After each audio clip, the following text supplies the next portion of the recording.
Bom dia, boa tarde, boa noite, senhor. Então, estou aqui para apresentar sobre globalização do trabalho. Bom, para começar, a gente precisa entender o que é a globalização. A globalização é o processo que vai integrar a política, a economia e a cultura mundial, que vai ser marcada pelos avanços no meio de transporte e comunicação entre o mundo todo. Por isso que se chama globalização, porque é um evento global.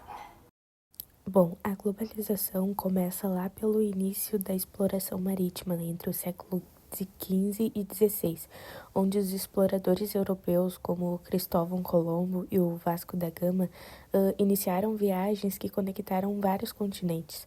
Um estabelecimento de rotas comerciais entre a Europa, América, África e Ásia também impulsionaram o comércio internacional e o intercâmbio cultural.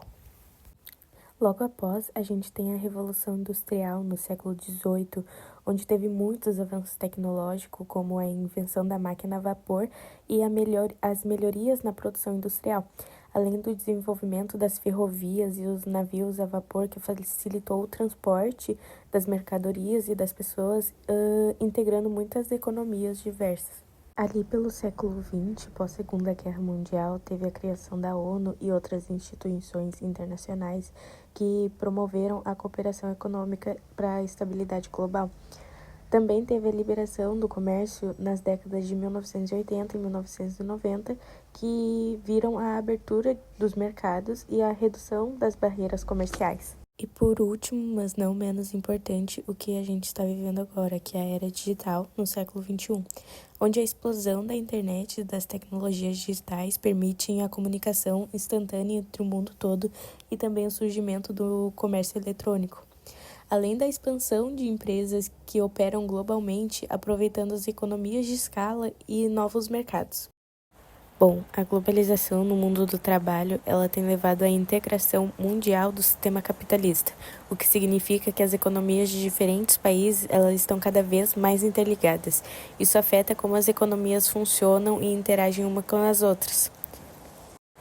Além disso, a globalização trouxe mudanças significativas nas estruturas econômicas.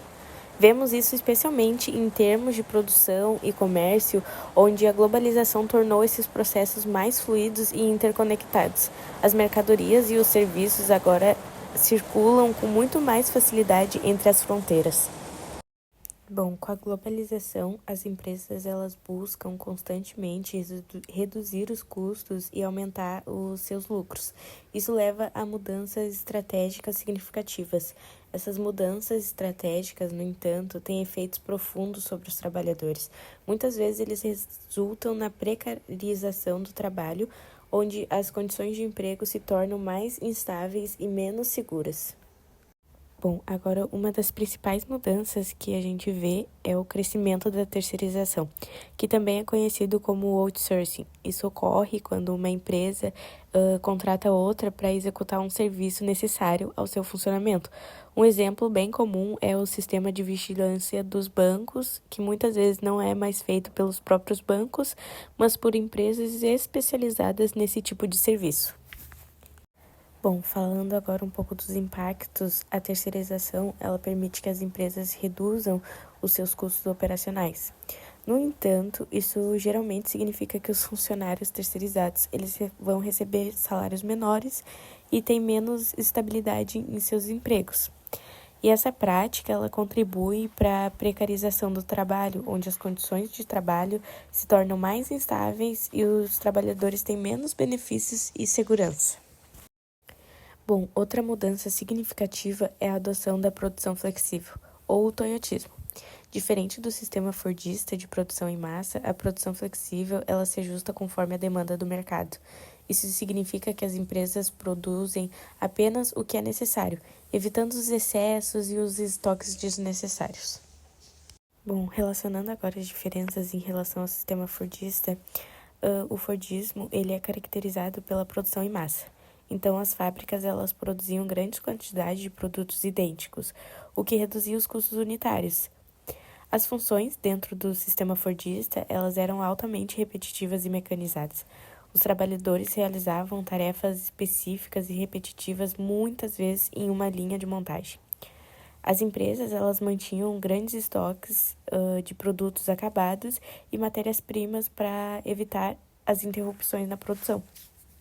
Agora, em contraste, o toyotismo ele se baseia na produção flexível, ajustando a produção conforme a demanda do mercado. Isso permite uma maior personalização e redução dos desperdícios. Os trabalhadores no sistema toyotista, eles são multifuncionais. Significa que eles são treinados para desempenhar várias tarefas diferentes. Isso aumenta a flexibilidade e a eficácia no chão da fábrica. Um dos pilares do toyotismo é o sistema just-in-time, que ele visa manter os estoques mínimos. As matérias-primas e os componentes, eles são entregues na fábrica apenas quando necessário, reduzindo os custos de armazenamento e aumentando a eficácia. Bom, como impacto, eu trouxe ali que os trabalhadores eles vão precisar ser multifuncionais, o que significa que eles vão ser treinados para realizar múltiplas tarefas, ao invés de só se concentrar em uma função repetitiva e mecânica. Isso também exige a maior formação e uma maior mobilidade dentro do ambiente produtivo de trabalho, onde os trabalhadores eles vão precisar se deslocar entre diferentes funções e locais de trabalho conforme a necessidade que a demanda pede. Bom, falando um pouco agora da urbanização e do trabalho informal, a intensificação da urbanização, especialmente nos países subdesenvolvidos e emergentes, ela ampliou o número de desempregados nas áreas urbanas, que formou o chamado exército de reserva. E isso, então, levou ao aumento do trabalho informal, onde muitos trabalhadores eles não têm registro formal e trabalham em áreas não regulamentadas. São os famosos bicos.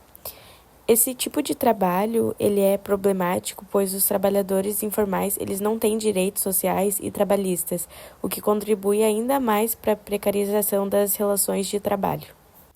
Então, além desses pontos, também é enfrentado vários desafios. Por exemplo, os sindicatos eles têm dificuldade em proteger os trabalhadores no contexto globalizado. A globalização, ela também contribui para uma maior rotatividade nos empregos, onde as pessoas mudam de trabalho com mais frequência.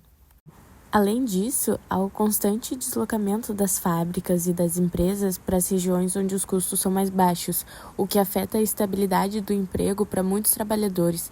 E não só isso também, pois muitos dos trabalhadores têm famílias e os locais onde eles deixam de trabalhar ou eles viajam para trabalhar, acaba piorando a qualidade de vida desses trabalhadores. Então é isso sobre a minha apresentação. Obrigada pela atenção e obrigada por assistir também. Tchau, tchau.